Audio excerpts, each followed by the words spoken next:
अस्सलाम वालेकुम viewers.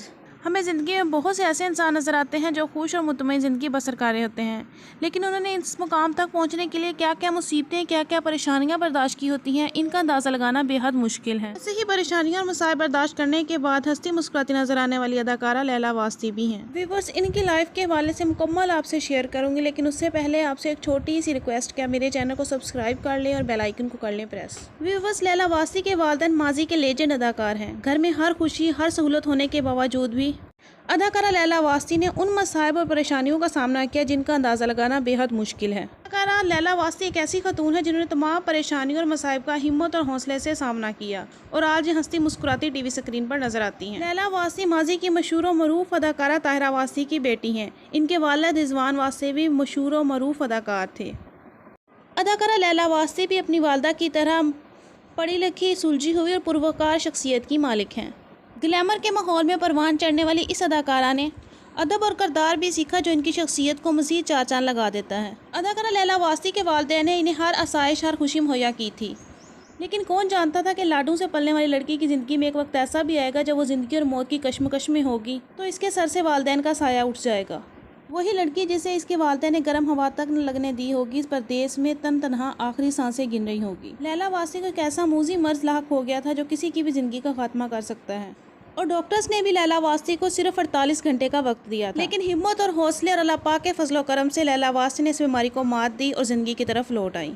Viewers, अदाकारा लैला वास्ती 1978 को पाकिस्तान के शहर कराची में पैदा हुई। इनके वालिदैन दोनों ही शोबिज़ इंडस्ट्री से ताल्लुक़ रखते थे। इनकी वालदा ताहिरा वास्ती ना सिर्फ एक बहुत अच्छी अदाकारा बल्कि एक बहुत अच्छी मुसन्निफ़ा भी थी और अदब का काफ़ी लगाव रखती थी। इनके पास उर्दू अदब की किताबों का ढेर लगा रहता।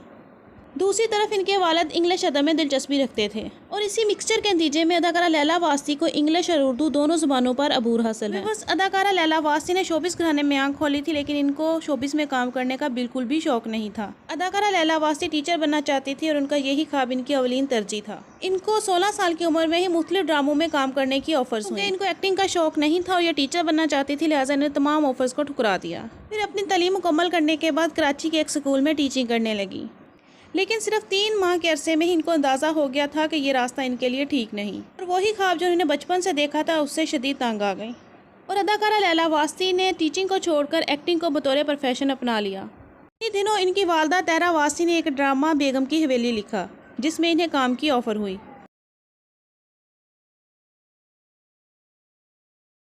यूँ बेगम इन्होंने बहुत से ड्रामों में काम किया। इनमें से ईंधन ड्रामे से इनको काफ़ी शोहरत हासिल हुई। इसमें इन्होंने नुमान एजाज के साथ काम किया। फैंस इनकी जोड़ी को बेहद पसंद करते थे और उन्होंने फिर नुमान एजाज के साथ ही एक टेलीफिल्म शनाख्त में काम किया। लेकिन कुछ अर्सा काम करने के बाद वो बाकायदा फिल्म मेकिंग की तालीम हासिल करने अमेरिका चली गई।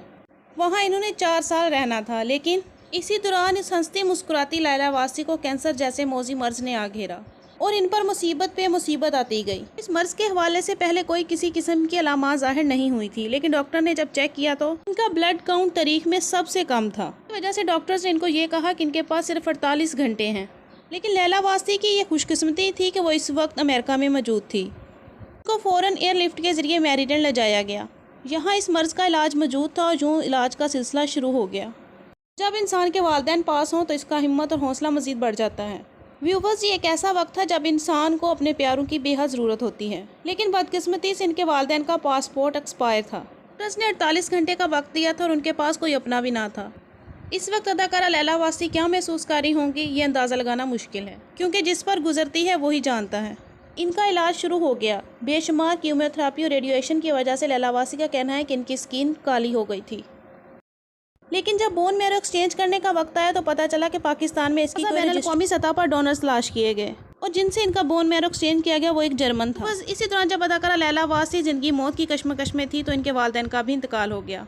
बस आपको ये जानकर हैरानी होगी कि इनका पहले ब्लड ग्रुप ए नेगेटिव था, लेकिन अब कम्प्लीटली चेंज होकर ए पॉजिटिव हो गया है। और फिर एक लंबे अरसे के इलाज के बाद मौजी मर्ज को शिकस्त दे के हंसती मुस्कुराती लैला वास्ती हमारे सामने है। हमारी अल्लाह ताला से यही दुआ है कि अल्लाह ताला इनको यूं ही हंसता मुस्कुराता और सलामत रखे।